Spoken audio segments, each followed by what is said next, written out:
өтө күчтүү сабырды, ойлонууну, күчтүү стратегияны кабыл ала турган оюндардын бири бул не? Голф.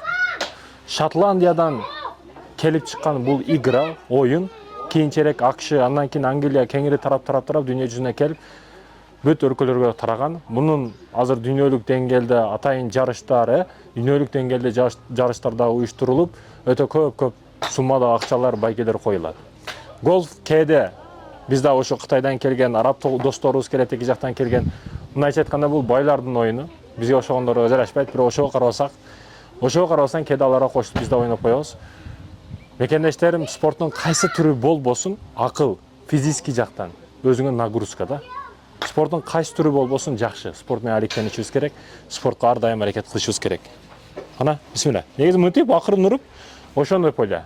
Бул азыр эме жак, кичинекей поле жагы. Атайын үйрөнөм, күчтүү үйрөнөм дегендер үчүн аралана турган жери. Бисмилла. Ушинтип кете берет. 100, 150, 200, 150ге чейин. Мына азыр ура турганы 100 метрге чейин ура турган эмеси, голфтун таягы. Таяктын 2-3 түрү бар экен. Экинчи түрү 100 метрден нары урасын, андан кийинкиси ошентип чозула берет. Бул 100 метрге чейин ура турганы. Көрүнөт. Ойноңуздар.